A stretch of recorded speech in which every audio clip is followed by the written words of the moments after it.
12-year-old Damon sat by the creek, watching a wounded creature drink from the clear water. The animal looked like a mix between a lizard and a small dragon, with shimmering blue scales and intelligent golden eyes. Most people in Riverside Colony called them spark beasts, because of the tiny electric jolts they could produce when scared. The colony rules were simple and clear.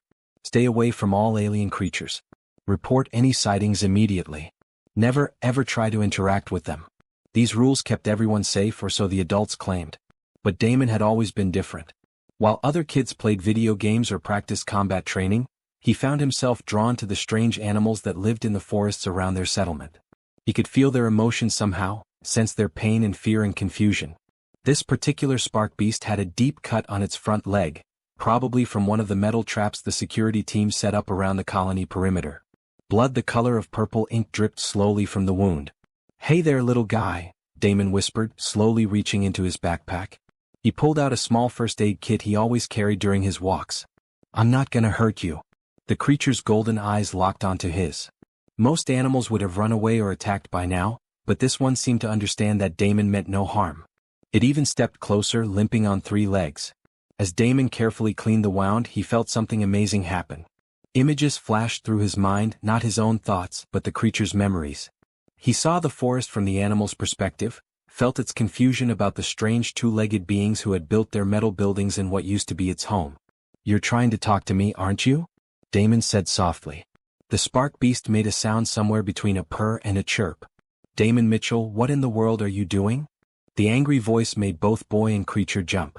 Damon turned to see his older sister Zara marching down the path, her security cadet uniform pristine as always. Behind her walked their neighbor, Mrs. Peterson, shaking her head in disapproval. "Get away from that thing right now," Zara commanded. "Those creatures are dangerous. Dad told you a million times to stay away from them." The spark beast sensed the hostility and began backing away, but its injured leg made movement difficult. Damon stood up slowly, placing himself between his sister and the wounded animal. "It's hurt, Zara. It just needed help." "They all need help until they fry your brain with electricity," Mrs. Peterson snapped. 3 months ago, a pack of those things attacked the Jenkins family. Poor little Amy still has nightmares. But Damon knew something the adults didn't. Through his strange connection with the creatures, he had felt the truth about that incident. The Jenkins family had stumbled into a nesting area during breeding season. The spark beasts weren't attacking, they were protecting their babies. The electrical discharge had been a warning, not an assault. "They only defend themselves when they're scared," Damon tried to explain. "If we just understood them better, Dash." "Understood them?" Zara laughed harshly. "They're animals, Damon. Dangerous animals. The Colony Council isn't paying for security teams and electric fences so you can play doctor with alien pets." By now, the spark beast had limped back into the tree line, but Damon could still feel its presence. He could sense its gratitude mixed with sadness, as if it knew the young human wanted to help but couldn't fully bridge the gap between their species. Word of the incident spread quickly through Riverside Colony. By dinner time, everyone knew about Damon's latest episode with the local wildlife. Kids at school had already started calling him Beast Boy behind his back. His father, Commander Robert Mitchell, sat across from him at the kitchen table with tired eyes. "Son, we need to talk about this behavior. Captain Torres is concerned about your attachment to these creatures." "I'm not attached to them, Dad. I just don't think they're as dangerous as everyone believes." 3 colonists died last year from creature attacks, his father said firmly. "The electric discharge from a full-grown spark beast can stop a human heart. The acid spit from a ridge crawler can melt through combat armor. These aren't Earth animals, Damon. They evolved on a different world with different rules." Damon poked at his food, frustrated by the conversation. How could he explain that the creatures weren't evil? That they were just trying to survive in a world that had suddenly been invaded by strangers with advanced technology and weapons? "Your mother and I think you should spend more time with kids your own age," Commander Mitchell continued. "Maybe join the junior security program. Learn some useful skills instead of chasing after things that could kill you." That night, Damon lay in his bed staring at the ceiling. Through his window, he could see the electric barrier that surrounded Riverside Colony, a constant reminder of the fear that drove every decision the adults made. The barrier hummed with deadly voltage, designed to keep the dangerous, native creatures away from human civilization. But Damon had touched the mind of one of those creatures today. He had felt its intelligence, its curiosity, its desire for understanding. The spark beast wasn't a mindless monster, it was a thinking, feeling being that simply wanted to coexist. As he drifted off to sleep, Damon made a silent promise to himself. Someday he would find a way to show everyone the truth about the creatures they feared so much. He would prove that understanding was stronger than fear, and that the real danger came not from the animals in the forest, but from the walls they had built to keep them out. 3 weeks after the incident by the creek, Damon found himself deeper in the forest than he had ever gone before. The morning mist clung to the giant trees, making everything look mysterious and dreamlike. He was supposed to be collecting plant samples for his biology project, but something had been calling to him all week, a strange feeling that pulled him toward the unexplored areas beyond the colony's mapped territory. The sound hit him first. A deep, rumbling cry that seemed to shake the very ground beneath his feet. It wasn't the high-pitched chirp of a spark beast or the growling bark of a ridge crawler. This was something much larger, much more powerful. Damon followed the sound through thick undergrowth until he reached a clearing dominated by enormous stone formations. What he saw there made his breath catch in his throat. Trapped between 2 fallen boulders was a creature unlike anything in the colony's database. It was massive, easily 40 feet long, with scales that shifted color like oil on water. Its body was serpentine but powerful, with 4 legs ending in claws that could probably slice through steel. Most striking of all were its eyes, deep purple and unmistakably intelligent. The creature was clearly in pain. One of its hind legs was caught under a boulder, and strange burn marks covered its side where some kind of energy weapon had struck. Colony security forces, Damon realized with a sick feeling in his stomach. Most people would have run. The smart thing would have been to call for backup, report the location, and let the professionals handle it. But as Damon stared into those purple eyes, he felt something he had never experienced before, a direct connection, mind to mind. "Help, please." The voice in his head was unmistakably female, filled with pain and exhaustion. Damon took a step forward, his heart racing. "You can talk," he whispered. "Not talk, think, share." Images flooded Damon's mind. He saw the forest as it had been before humans arrived, a thriving ecosystem where creatures like this one lived in harmony with nature. He felt the confusion and fear that came with the colonists' arrival, the gradual loss of territory as human settlements expanded. But there were darker images too. Ships in space unlike anything in the human fleet. Vessels that seemed to be made of twisted metal and organic material fused together. And a hunger, an endless, consuming hunger that devoured entire worlds.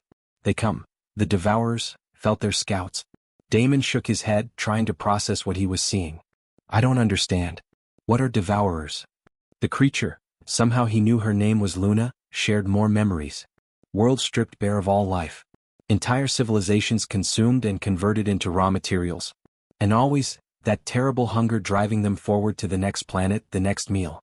Your people brought attention, signals and space, they heard.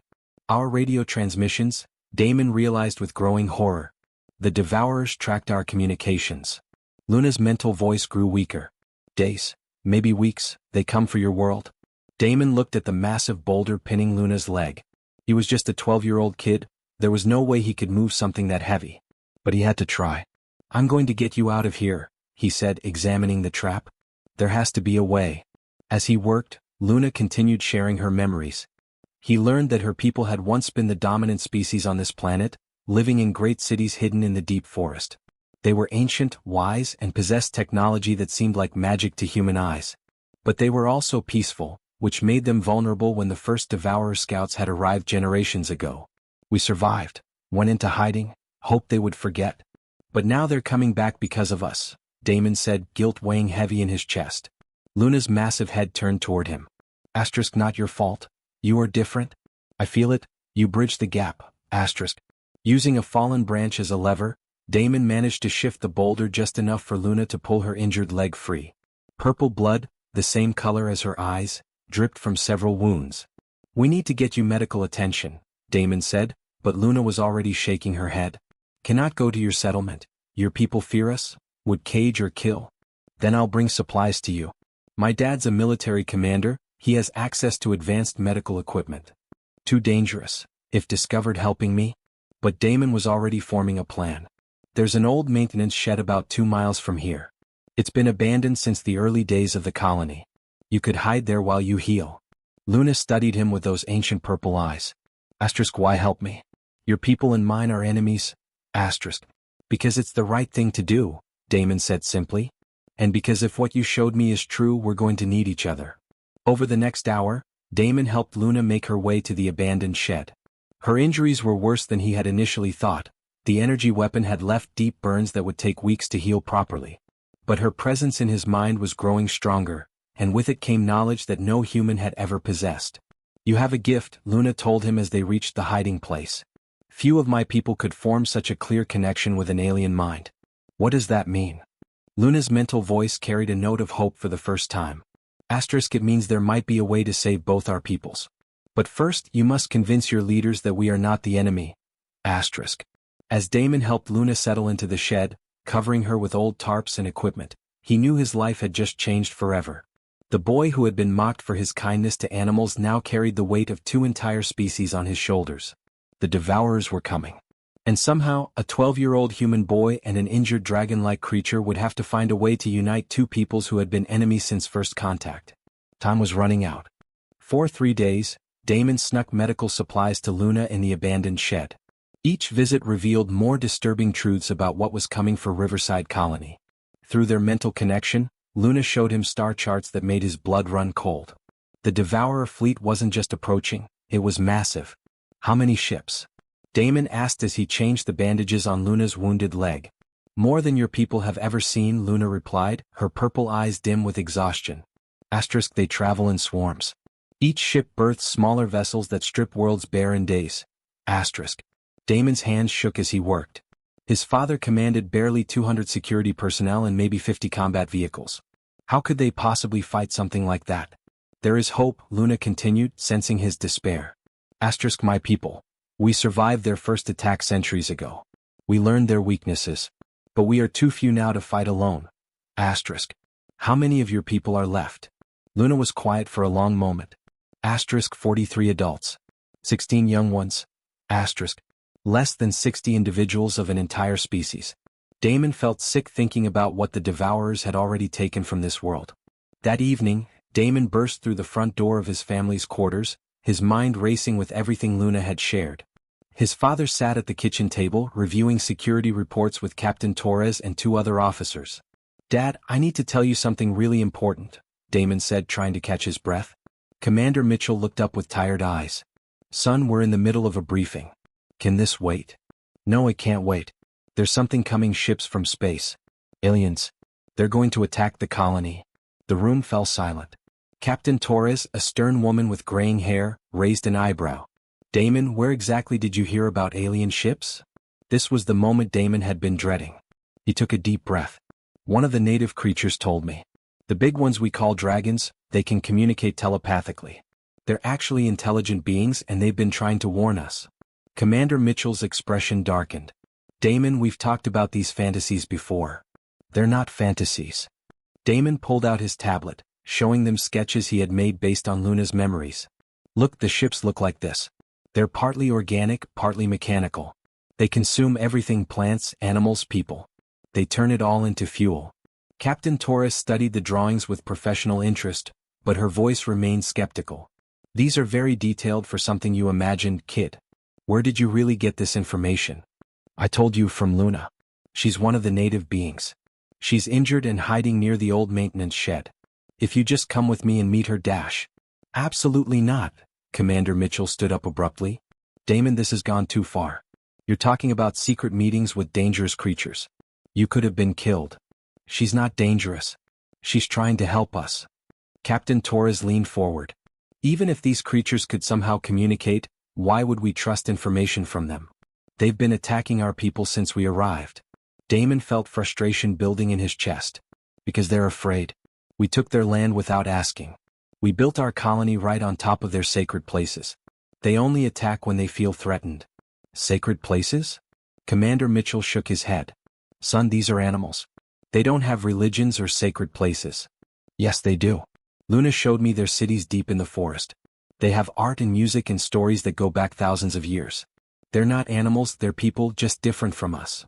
The adults exchanged worried looks. Dr. Hayes, the colony's chief medical officer, spoke up for the first time. Commander, we might want to consider a psychological evaluation. These delusions are becoming quite elaborate. I'm not delusional. Damon shouted, his voice cracking with emotion. "Why won't anyone listen to me?" Before his father could respond, alarms began blaring throughout the colony. Red lights flashed in every building as the emergency broadcast system activated. All personnel to battle stations. Unknown objects detected approaching the outer system. This is not a drill. The room erupted into controlled chaos as the officers rushed to their posts. Commander Mitchell grabbed his jacket, his face grim. "Damon, go to your room and stay there. Zara, watch your brother." But Damon was already running toward the door. "Dad, wait. This is what Luna warned me about. The scouts are here." He burst outside into organized pandemonium. Security teams raced toward their positions while civilians hurried to emergency shelters. In the distance, the colony's defense systems hummed to life, energy barriers, missile batteries, and communication arrays all preparing for possible contact. Captain Torres caught up with Damon near the command center. "Kid, those drawings you made, do you remember any other details about the ships?" "You believe me now?" "I believe in being prepared for anything," Torres replied grimly. "Our sensors are picking up 3 objects in the outer system. They're not matching any known ship designs." Damon closed his eyes, accessing the memories Luna had shared. "The scout ships are small but fast. They'll probe our defenses, test our response times. The real fleet won't arrive for several days, but when it does..." "When it does what?" "There will be hundreds of them. Maybe thousands. And they won't negotiate or communicate. They'll just start harvesting everything." Torres studied his face intently. How could a 12-year-old boy know tactical details like probe patterns and fleet movements? Because Luna lived through this before. Her people fought the Devourers and survived. They know how these things think, how they operate. The captain was quiet for a long moment, watching the frantic activity around them. Finally, she made a decision that would change everything. "Take me to this, Luna," she said. "If there's even a chance you're telling the truth, we need to know everything she can tell us about fighting these Devourers." As they headed toward the forest, Damon felt a mix of hope and terror. The adults were finally ready to listen, but the approaching storm was darker than any of them could imagine. 3 scout ships were just the beginning. The real test would come when the main fleet arrived, and humanity faced an enemy that had devoured countless worlds before theirs. The morning sky turned black with ships. Damon woke to the sound of sirens wailing across Riverside Colony. Through his bedroom window, he could see massive vessels descending through the atmosphere, twisted combinations of metal and flesh that looked like they had been grown rather than built. The Devourers had arrived. Captain Torres had spent the previous evening talking with Luna through Damon's translation. The dragon's warnings proved accurate in every detail. The scout ships had mapped the colony's defenses, identified weak points, and transmitted everything back to the main fleet. Now that fleet was here, and it was larger than anyone had imagined. "All civilians to emergency shelters immediately," Commander Mitchell's voice echoed through the colony's speakers. "This is not a drill. Hostile forces are approaching." Damon ran outside, ignoring his sister Zara's shouts for him to get back inside. The scene was chaos. Families rushed toward the underground bunkers while security teams manned defensive positions. Children cried as parents carried them, not understanding why the sky had suddenly filled with nightmare ships. The first wave of attack drones descended like a plague of mechanical insects. They were sleek and fast, with energy weapons that could slice through concrete like butter. The colony's defensive barriers flickered and sparked as the alien weapons tested their strength. "The shields won't hold for long," Captain Torres said grimly, joining Damon near the command center. "These things are adapting to our frequencies faster than we can compensate." Through his mental link with Luna, Damon could feel her pain and urgency. She was still too injured to move quickly, but her people were coming. Deep in the forest, ancient beings were awakening from their long hiding. The first defensive barrier failed with a shower of sparks. Attack drones poured through the gap, their weapons carving burning channels through buildings and equipment. A group of colonists running for shelter screamed as one of the drones targeted them. That's when Damon felt it, a surge of protective fury through his connection with Luna. The sky above the endangered civilians suddenly erupted with blue fire. Luna dove from the clouds, her massive form moving with impossible grace despite her injuries. The attack drone that had been targeting the colonists simply vanished in a burst of azure flame. She landed between the civilians and the remaining drones, her scales blazing with bioluminescent patterns. "Dragon!" someone screamed. "There's a dragon attacking the colony." But Damon could see what the others missed. Luna wasn't attacking the colonists, she was protecting them. Her flame breath destroyed 2 more attack drones while her tail swept a third out of the sky. More coming, Luna's voice echoed in Damon's mind. My people arrive now. The forest around Riverside Colony came alive with movement. Dozens of dragons emerged from their hidden caves and valleys, each one unique in color and size. Some were sleek and fast like Luna, while others were massive and armored like living tanks. They had been the secret guardians of this world for centuries, and now they revealed themselves to fight a common enemy. Commander Mitchell stood frozen, watching his carefully planned defense strategy crumble as reality shifted around him. What the hell is happening? They're not our enemies, Damon shouted over the sound of battle. They're trying to help us. A massive devourer ship, easily the size of a city block, descended toward the colony's main power plant. The colony's missile batteries opened fire, but their weapons barely scratched the alien vessel's biomechanical hull. That's when the largest dragon Damon had ever seen emerged from the mountain caves. Ancient and scarred, with scales like polished obsidian, he was clearly the leader of Luna's people. The dragon opened his mouth and released a stream of energy that looked like liquid starlight. The beam struck the devourer ship's hull and ate through it like acid through paper. The massive vessel shuddered, listed to one side, and crashed into the forest with an explosion that shook the ground for miles. I am Corvin, a deep mental voice spoke to everyone in the colony at once, human and dragon alike. Today we fight as one or we all fall as prey. Captain Torres stared in amazement as human weapons, guided by dragon senses, began finding their targets with deadly accuracy. The colony's computer systems, enhanced by dragon telepathy, tracked enemy movements with supernatural precision. It's impossible, Dr. Hayes whispered. They're sharing information faster than our best communication networks. Damon found himself at the center of it all. Through his unique connection with Luna, he became a bridge between the two species. Human tactical data flowed through his mind to the dragons, while dragon sensory information guided human weapons to their targets. The big ship above the medical center, Damon called out, his eyes closed in concentration. Corvin says it's their command vessel. If we can take it down, the smaller ships will lose coordination. Commander Mitchell looked at his son, really looked at him, for the first time in months. The boy who had been dismissed as a dreamer was now coordinating a battle between two species against an alien invasion. All batteries target the command ship, the commander ordered. Dragons, we're going to need air support. Luna landed beside Damon, her wounds bleeding but her spirit fierce. Asterisk, climb up, bridge builder. This battle needs you in the sky. Asterisk. As Damon climbed onto Luna's back, he felt the minds of 40 dragons connecting through him to the colony's defensive systems. Human technology and dragon instinct merged into something greater than either could achieve alone. The battle for Riverside Colony had become something unprecedented, the first time humans and dragons fought side by side against a common enemy. In the sky above, devourer ships began falling like burning rain as the unlikely alliance found its rhythm. But the largest ships were still coming, and the real test was just beginning. The fate of two species now rested on a 12-year-old boy who had dared to show kindness to creatures the adults called monsters. The war for Earth's new home had begun. The battle raged for 8 hours straight. Damon's world became a blur of fire, metal, and minds connecting across species. From Luna's back, high above Riverside Colony, he could see the full scope of the war unfolding below. The Devourer fleet was massive, over 200 ships of various sizes, all designed for one purpose: consuming entire worlds. But something unexpected was happening. The alliance between humans and dragons was working better than anyone had dared hope. Through his mental link with Luna, Damon guided human missile strikes with dragon precision. When Captain Torres's artillery couldn't find targets through the smoke and chaos, Damon relayed information from dragon scouts flying high above the battlefield. When the dragons needed to avoid human defensive fire, Damon transmitted safe flight paths directly into their minds.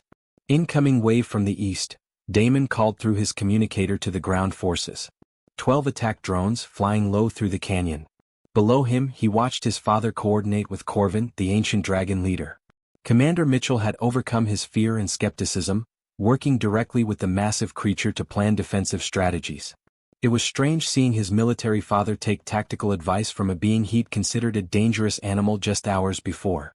The turning point came when the largest devourer ship, a massive harvester the size of a small mountain, descended toward the colony's main residential area. This ship was different from the others. Instead of weapons, it had enormous organic tubes designed to suck up everything on the ground. Buildings, trees, people, everything. That's the mother ship, Luna told Damon, her mental voice strained from hours of battle. If it starts harvesting, nothing can stop it. The colony's heaviest weapons fired everything they had at the massive vessel, but the energy beams bounced harmlessly off its biomechanical armor. Even Corvin's most powerful breath attacks couldn't penetrate its defenses. That's when Damon had an idea that was either brilliant or completely insane. "Luna, can you get me inside that ship?" "Too dangerous, young bridge builder. The organic walls would crush any living thing that enters." "But what if I'm not alone? What if I bring some friends?" Through their connection, Damon shared his plan with Luna, who passed it to Corvin, who transmitted it to every dragon in the sky. It was risky beyond measure, but it might be their only chance. 6 dragons flew in formation toward the harvester ship, each carrying human volunteers with specialized equipment. Damon rode with Luna, while his sister Zara accompanied another dragon despite their father's protests. Even Tommy Jackson, the boy who had once called Damon a freak, volunteered to join the desperate mission. "I was wrong about you," Tommy told Damon through the radio as they approached the alien ship. "Everything I said before, I'm sorry." "Apologize later," Damon replied, focusing on the massive ship ahead of them. "Right now we have a world to save." The dragons dove toward small intake ports on the harvester's hull openings designed to process organic matter. It was like flying into the mouth of a mechanical whale. Inside, the ship was a maze of pulsing organic corridors and mechanical processing chambers. Working together, the human-dragon teams planted explosive charges throughout the ship's vital systems. But the real breakthrough came when Damon discovered the ship's central processing core, a massive brain-like organ that controlled the entire harvesting operation. "It's alive," he whispered in amazement. "The whole ship is one giant organism." Through Luna's telepathic abilities, Damon reached out to the ship's consciousness. What he found there shocked him. The harvester wasn't evil, it was hungry. The devourers had been enslaved by their own desperate need to consume, turned into biological machines that couldn't stop feeding. Instead of destroying the ship, Damon tried something that had never been attempted before. Through Luna's mental link, he showed the harvester memories of cooperation instead of consumption. Images of humans and dragons working together, building instead of destroying, creating instead of devouring.